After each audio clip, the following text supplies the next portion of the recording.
RP Singh ji जवाब दे रहे हैं आपका, बोलिए आरपी सिंह जी। सापरा साहब, आपने सारी बातें गिना दी, परंतु होगा तो पार्लियामेंट में पास ना, पार्लियामेंट से ऊपर तो कुछ नहीं। उसके बाद आप सुप्रीम कोर्ट जा सकते हैं। आगे भी सुप्रीम कोर्ट गए लोग अलग अलग इश्यूज को लेकर, वो ट्रिपल तलाक को लेकर हो, बाकी सब इश्यूज को लेकर गए ना सुप्रीम कोर्ट, तो सुप्रीम कोर्ट चले जाएगा इसके बाद। परंतु ये कहना कि संवैधानिक नहीं है, कुछ आपको पार्लियामेंट पे यकीन नहीं है इसलिए आपको हर चीज़ लगता है संवैधानिक नहीं है।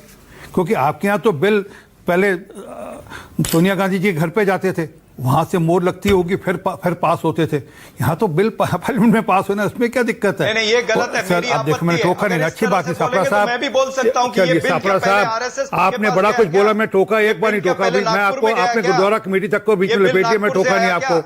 ये मानक ठीक नहीं है, मानक मैं इससे डिबेट ठीक नहीं करोगे तो मैं निश्चित रूप से टोकूंगा। अच्छा, अरे सापरा जी रुकिए, सापरा जी रुकिए ना एक सेकंड। अरे मेरी बात तो सुनिए। अरे मैं आप ही के पक्ष में बोल रहा हूँ, सुनिए ना, मैं आप ही के पक्ष में बोल रहा हूँ। अरे रुकिए ना, अरे मैं कह रहा हूँ मैं आपके पक्ष में बोल रहा हूँ, रुकिए तो सही, 10 सेकंड रुकिए, 10 सेकंड रुकिए, मैं आपके पक्ष में बोल रहा हूँ। आरपी सिंह जी ने कहा यूपीए के समय में कानून सोनिया गांधी जी के घर जाते थे। सर आपने भी तो कहा कि नागपुर से आया है, ठीक है, हिसाब बराबर हो गया। अब बोलिए आरपी सिंह जी। चलिए, दूसरी बात मैंने कह दिया ना। हाँ बिल्कुल कह दिया, हाँ डन सर, पॉइंट टेकन। हाँ बोलिए आरपी सिंह जी।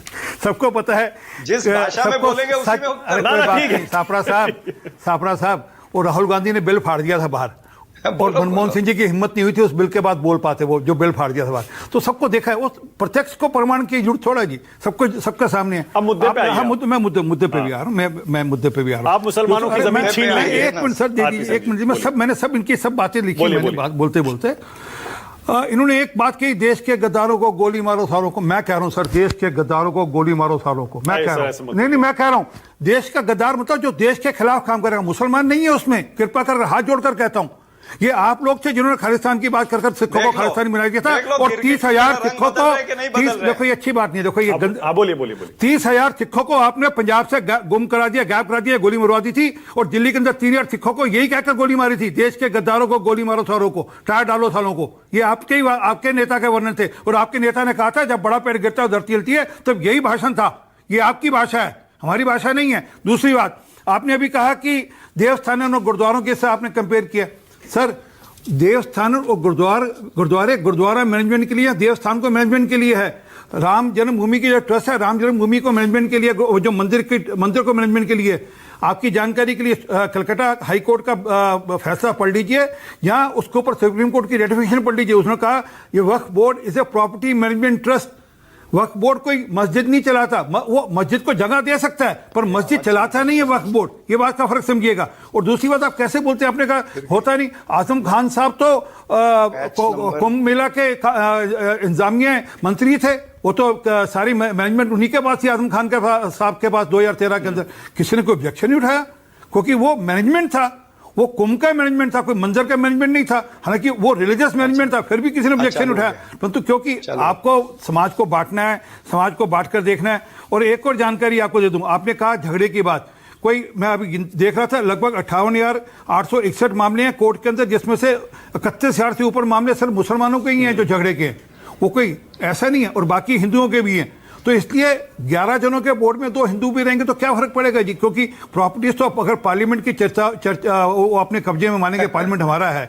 जहां बगल में गुरुद्वारा रकाबगंज वो कह देंगे हमारा है, ऐसे ही यमुनानगर में गुरुद्वारा साहब को भी कह दें कि हमारा है।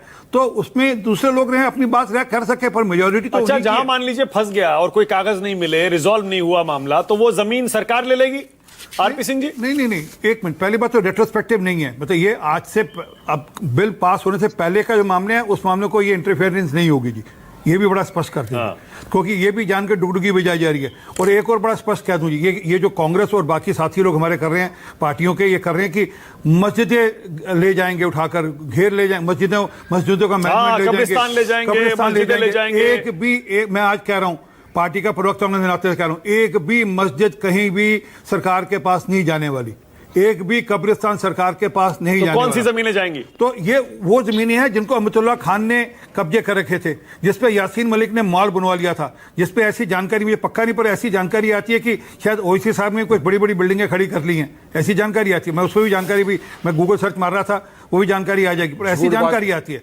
हाँ हाँ सर बोलिएगा, मुझे पता था उंगली उठेगी। अब बोलेंगे कि आप उनको कहोगे मौत बना लिया, ओवैसी ने तो वारिस पठान नाराज होंगे। मैंने कहा ऐसी जानकारी आती है, मैं इसलिए मैं जो बात पक्की नहीं, यासीन मलिक वाली बात पक्की है। तो इसलिए सर मैंने अरे सर वारिस पठान साहब मैं कह रहा हूँ, मैं तो विद राइडर लगा रहा हूँ, मैं विद राइडर बोल रहा हूँ कि ऐसी जानकारी आती है, मैंने ये नहीं कहा ऐसी है जानकारी, तो इसका लोग जवाब मांग लेंगे। परंतु हाँ इसमें तो कोई शक नहीं है कि वक्त की टोटल मिलाकर कोई मैं देख रहा था 9.28 लाख एकड़ जगह है, मतलब 9.25 लाख एकड़ जगह है। है तो है आप हाँ अच्छी बात है, क्या दिक्कत है उसमें? नहीं अच्छी बात है। अगर हम मुसलमानों ने दान की बात है, अरे मैं कह रहा हूँ अच्छी बात है। अरे एक मिनट सुनिए ना, अरे एक मिनट रुकिए ना, अरे रुकिए एक मिनट, मैंने टोकन एक मिनट। अरे सर 9.25 लाख एकड़ जगह है, उससे जो इनकम थी वो कम होते होते 160 करोड़ से कम होते होते 10 करोड़ पे आ गई है।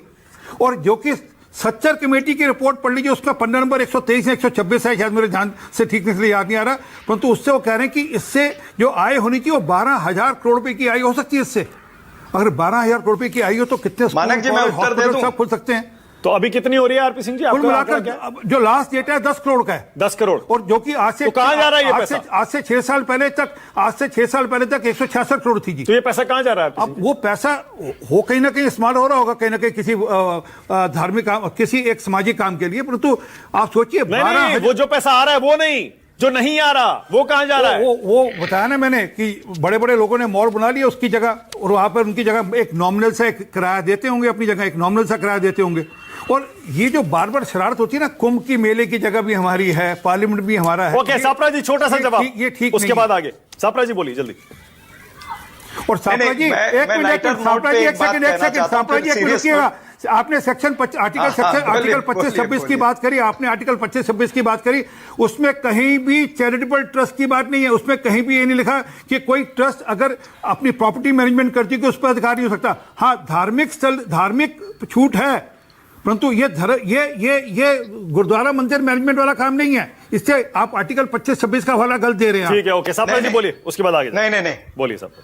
नहीं मैं इसमें करेक्ट करता हूं। आर्टिकल 25-26 ये कहता है कि हर धर्म के व्यक्ति को अपने धार्मिक स्थान का जो क्या कहते कारोबार है वो उसको इंडिपेंडेंटली देखने का अधिकार है। ये बात स्पष्ट है। मैंने हिंदी में कहा, इंग्लिश में पढ़ सकते हैं। हाँ मैं पढ़ कर सुना रहा हूँ साहब, आप क्या पढ़ते हैं? मैं पढ़ कर सुनाता हूँ। अरे एक मिनट, आप बरगलाइए मत। नहीं मैं बरगल ये लीजिए, मेरी बात तो पूरी होने दीजिए ना।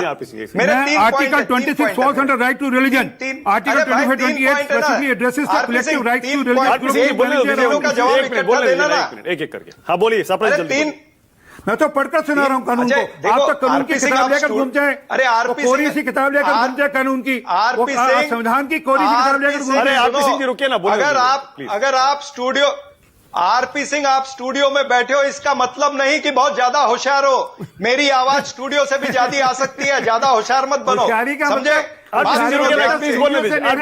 हाथ मत निकालो। मुझे पता है स्टूडियो में बैठने वाले को एडवांटेज होती है। आप तो स्टूडियो में बैठने वाले को अपना एडवांटेज होती है। बोलिए सापरा जी, पॉइंट कहिए, फिर आगे जाना मुझे। शांत रहिए। हाँ दूसरी बात इन्होंने कही सच्चर कमेटी की। सच्चर कमेटी का भी इनको बहुत अच्छी लगती है। पहले सच्चर कमेटी की हमेशा निंदा करते रहे। अरे सच्चर कमेटी ने तो यह भी कहा है कि 500 करोड़ का रिवॉल्विंग फंड होना चाहिए। सर 500 करोड़ का रिवॉल्विंग फंड सरकार ने आज तक दिया क्यों नहीं? 11 साल हो गए। फिर बीच में बोल रहे हैं। ओके अब रुक जाइए, बताइए राजकुमार भाटी को लाइए। राजकुमार भाटी जी, अब आप ही बताइए भाटी जी,